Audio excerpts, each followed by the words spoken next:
This is Ethnic Stew, a new podcast on race and ethnic relations from the standpoint of parents and grandparents of biracial children.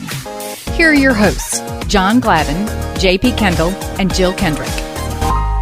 Thanks so much for listening today. We're going to wrap up our talk with Nathan, a sergeant with the Michigan State Police, discussing the challenges involved with law enforcement and their communities. And please don't think we're going to leave that subject and move on. I think we can all agree that the relationship between law enforcement and their communities is complex and ongoing. So we'll be looking for more input from law enforcement and community leaders. Then we'll be visiting with an earlier guest, Amy, an Iranian immigrant who, with her family, are now in Connecticut. She was the subject of one of our earlier podcasts, but we welcome her back for her take on the current unrest in Iran concerning protests that began with the Iranian morality police arresting a young woman for allegedly wearing her head covering improperly. 3 days later, the woman, Masha Amini, was dead. So let's get to it. Here's a wrap-up of our discussion with Nathan, a sergeant with the Michigan State Police. For reference, in this segment, he mentions his son Emmett and daughter Lainey. Let me ask you one last question. What do you see law enforcement's biggest challenge going forward?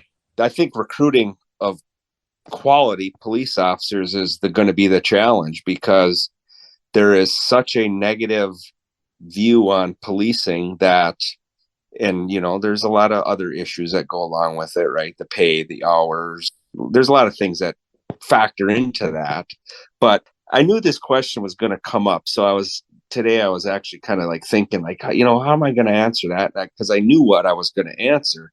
But and JP hit on it a little bit earlier about how kids are stuck on their phones, right? And I'm not saying I was the last generation, but I was kind of like towards the generation that frickin' grew up playing cops and robbers, right? We grew up outside playing cops and robbers, chasing each other on our bikes. One guy was the robber, the other guy's the cop, playing tag. All that stuff is kind of based on that, right? So I don't know if, I'm not saying that's the only issue, but, as a society, we have changed to where policing isn't what kids grow up to say.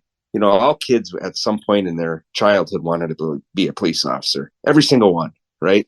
We don't see that really anymore. And I think for most police officers, the way it is, they're not going to encourage their children to become police officers. There's nothing sexy about being a police officer anymore. So how in the heck are we going to recruit people to become police officers? And on top of that, how are we going to recruit the right people? Because there's always somebody willing to do the job, right? But we need to get the right people. The way things are right now, Emmett, I mean, he wants to take over the construction company, but I don't know if that's right for him. But if we've talked, and if that's not what he does, he wants to go into the DNR, and I think that'd be good for him. Lainey, we've talked to her many times about being a trooper, because it is a very good time right now. We're trying to recruit women heavily within the state police.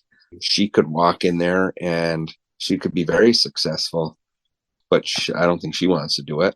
And I'm okay with that. But that's the challenge, is going to be recruiting people, because we're going to be in a situation, they always say, the crime's going up because there's a lack of police officers. I don't know if that's necessarily true. I think poverty affects crime more than a police officer out there. That's the challenge as a country that we need to address, is poverty. And even, let's just call what it is, self-inflicted poverty, right? People that refuse to work because the government's willing to give them money. That's an issue too. But poverty is, in my opinion, a bigger driver of crime versus how many police are out there. But we also need people to respond to, emergencies, car crashes. It's not all about crime. So there's going to be a shortage of police officers in this country. I don't know the answer to it. I remember when we were having dinner one time, and you talked about how in interviewing for candidates, and how so many of them just couldn't deal with looking you in the eye. And you said, like, when you would ask them a question, they would take it as an attack on themselves. Mm-hmm. Yeah, I remember that conversation. And I've talked to guys that do the hiring interviews, and they said kids, when I say kids, young bucks that are, you'd be better off asking them via text message for an answer to the question versus the communication skills aren't there. And we see that as sergeants when it comes to writing. The quality of grammar is not there like it used to be. But then I always try to self-reflect and say, okay, are you just becoming that old asshole that everybody that's younger than you is dumber? But yeah, you were an asshole when you were younger too, though. Right. But I knew the difference between 2, 2, and 2. Yeah. That's the kind of shit I'm talking about. But it's different. It's a whole different freaking world.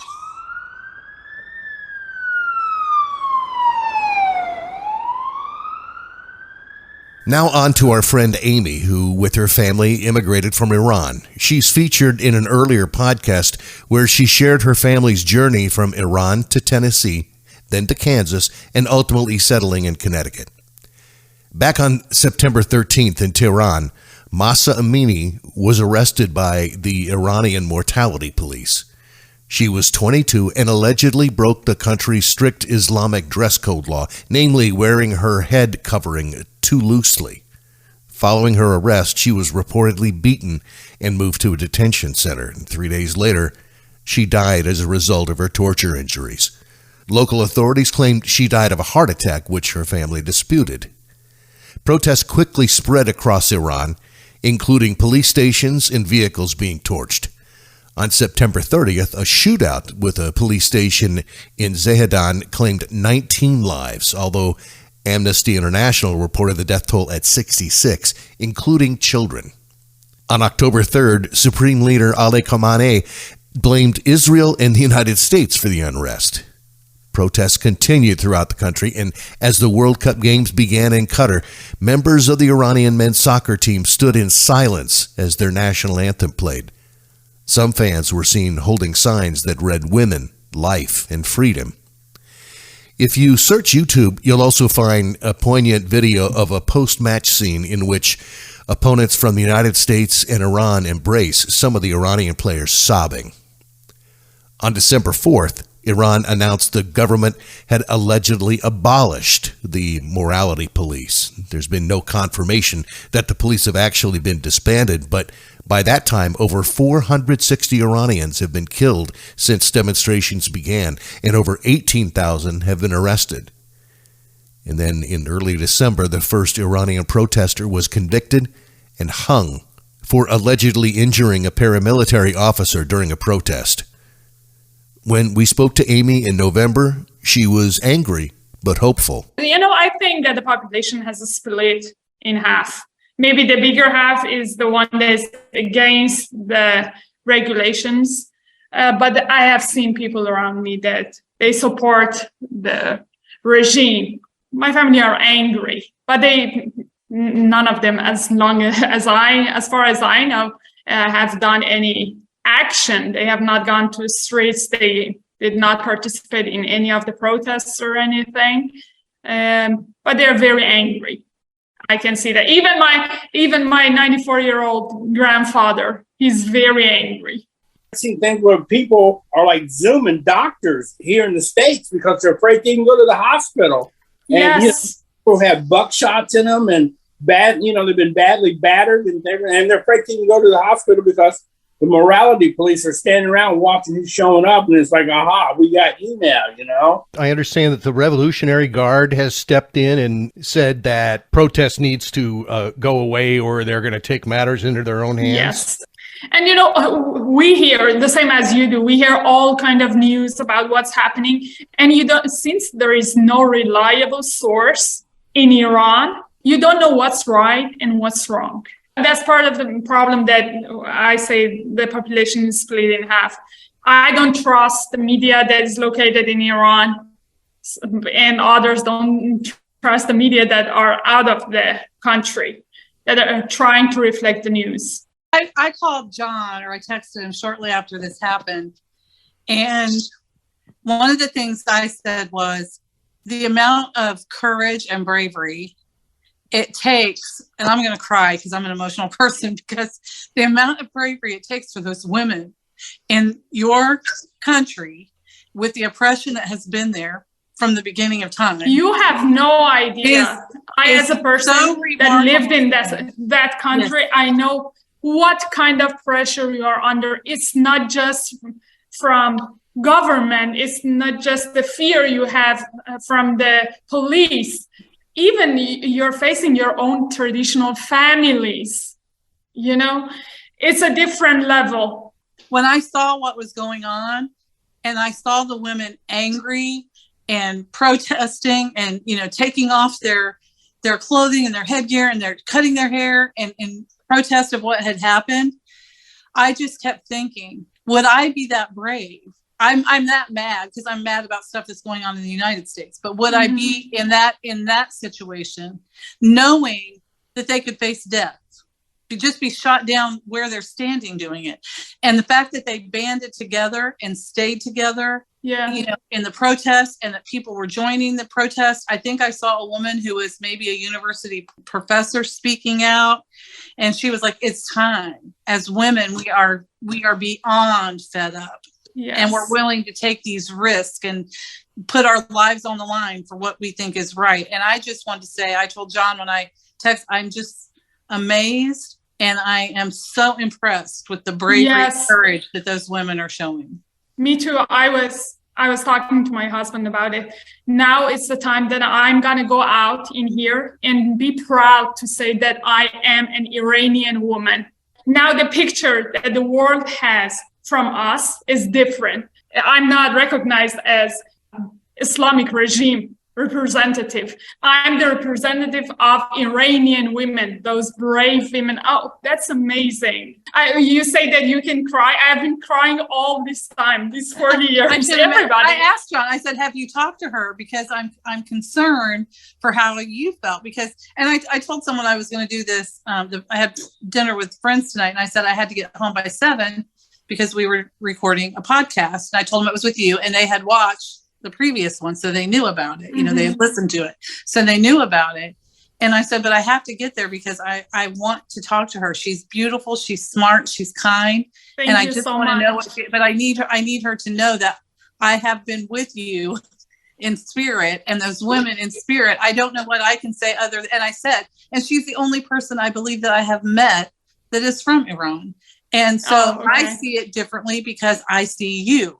And I think that people in Iran need to learn to see the women, hear the women. And it's time to not be oppressed. Just having that face just having that picture in mind. Right. You say in English, put a face to the name.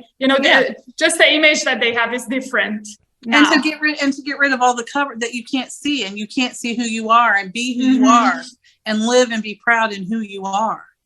And where you came from. True. You wouldn't be who you were if you didn't come through that. But at some point, change has to happen. Yes. And it may not be the end all this time. Maybe it will be. Maybe things are changing. It feels like some women in power, or maybe not in power, but in places where they can speak, have said, look, this should have happened a long time ago, and they're speaking out. Maybe that's just what it needed for the regime, the government, to get the clue that women aren't going to be quiet anymore. Kind of in the United States, we're doing the same thing. We're not going to be quiet anymore. Part of the 79 revolution was supported by women who wanted their rights and who really believed that they were going to benefit. As ironic as it is, yeah. What I was really pleased too, I seen a lot of men out there throwing rocks, and that in itself is a huge difference, because a lot of your oppression comes from men, and to see men back you and from the country with your culture and everything, helping you guys strike out, I think, man, that's awesome too. It shows how strongly the change needs to be made. Exactly. How deep the roots are. How deep the roots of this movement are. Yeah. Having men support women, that was a beautiful thing to watch too. Now, do you think that the combination of the crackdown due to COVID and inflation and the economic mess because of the embargoes have just exacerbated all of this? I think so. Yeah. I was thinking about it just before we begin to talk, that the economical situation in Iran, I talked to my brother about it, and he said, the young population of Iran, they think like they have nothing to lose. Okay. They don't see any future because of the economy. So that's part of the reason they have no fear of being in the streets and being beaten and being arrested, because they don't see any future for themselves as the things are. I had read some tweets by the founding director of the Iranian Studies program at Stanford. He wrote this. He said, the Islamic regime in its constitution, this just blew me away, bars women from any of the high offices in the country. Based on the iteration of Islamic Sharia, it considers the life of women literally worth half the life of men. Men have the right to polygamy. Women can file for divorce only under rare circumstances. Then after divorce, women receive virtually nothing by way of community property, and women virtually never get custody of their children. Girls get half their share of inheritance compared to that of their brothers. Women cannot receive a passport without the written approval of their fathers, husbands, or grandfathers, or uncles. No surgery can be performed on women without the approval of their male guardian. And many academic disciplines are closed to women. So from birth, you've got both hands tied behind your back. That is really disheartening to hear, because without women, there would be no future population. Yeah. Well, why would you be afraid of somebody that you think is lesser?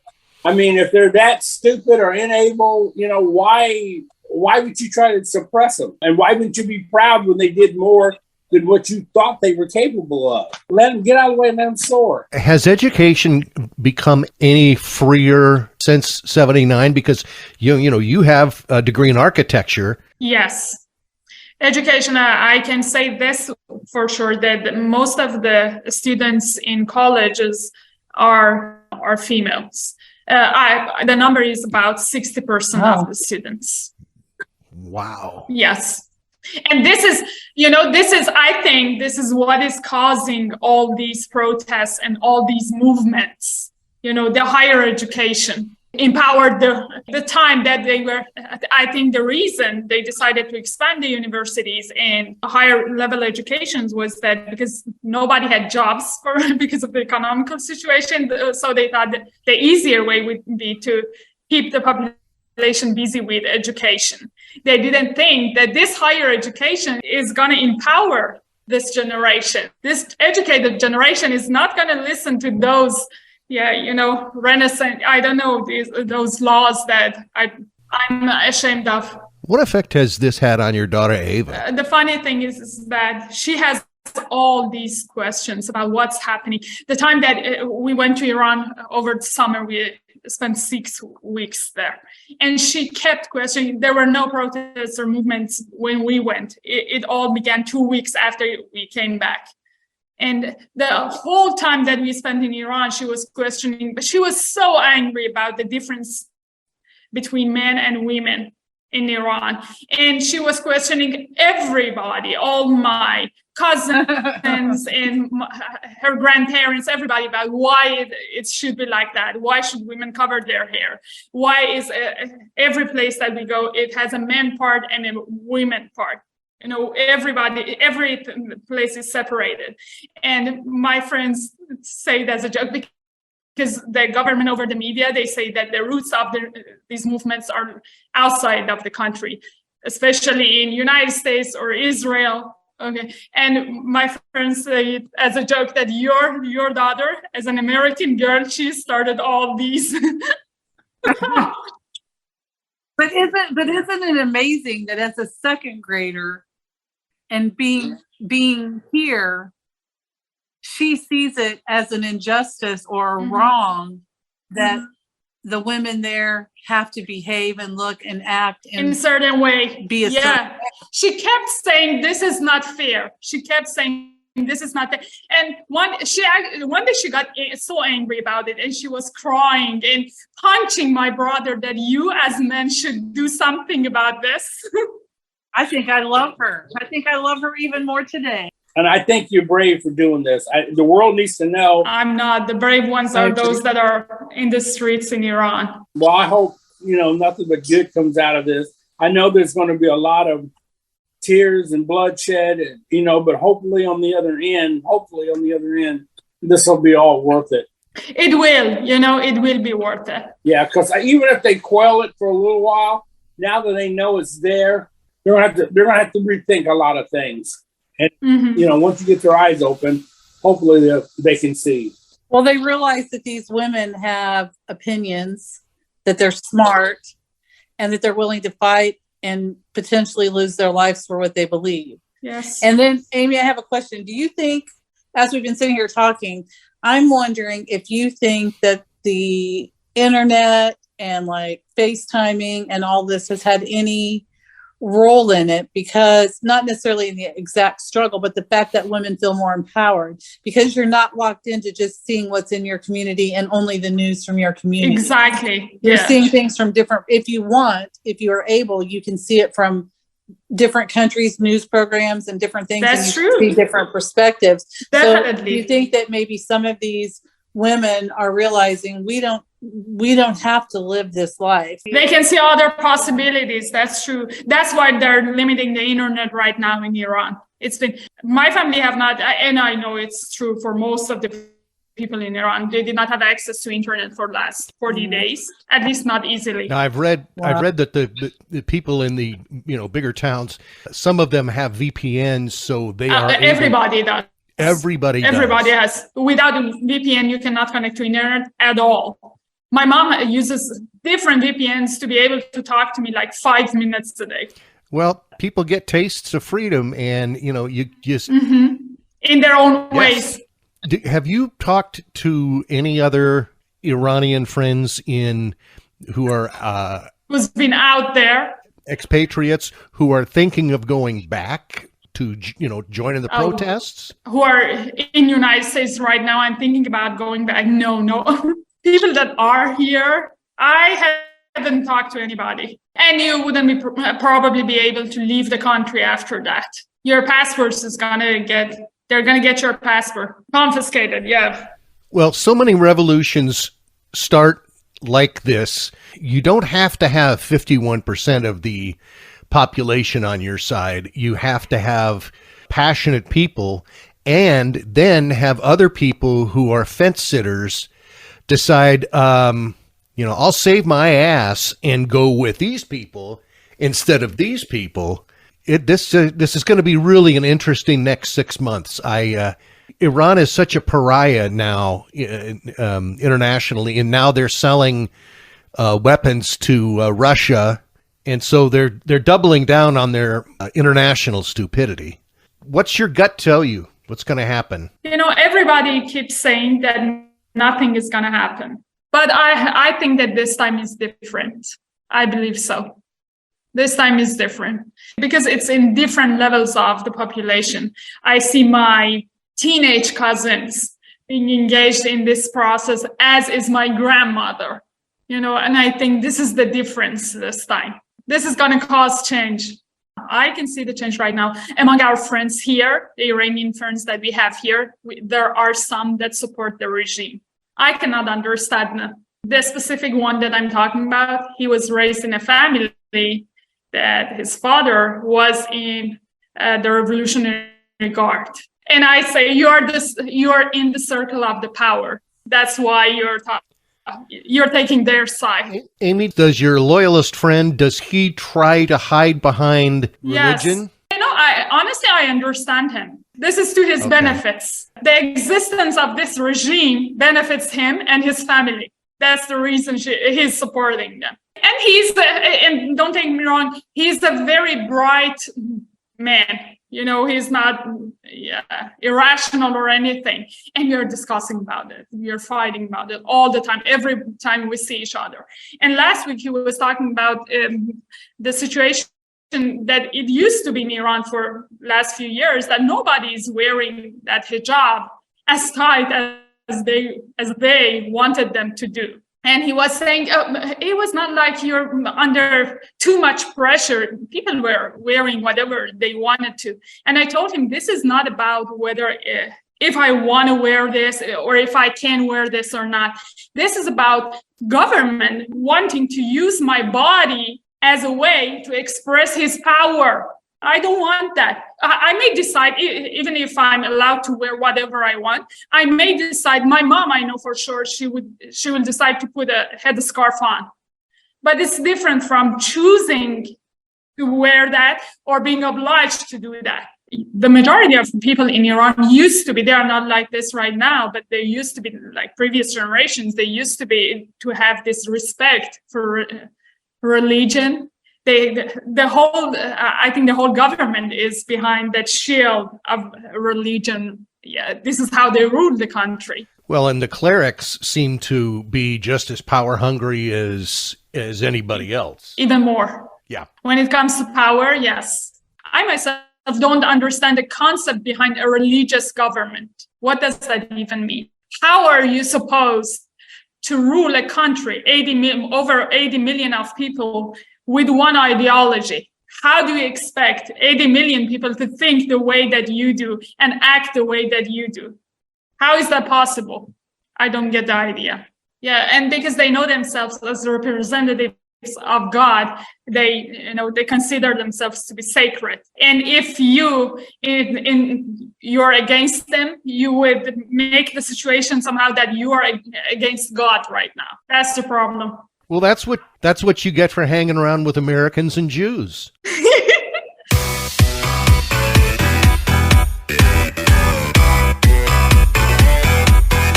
This has been Ethnic Stew, a new podcast on race and ethnic relations from the standpoint of parents and grandparents of biracial children.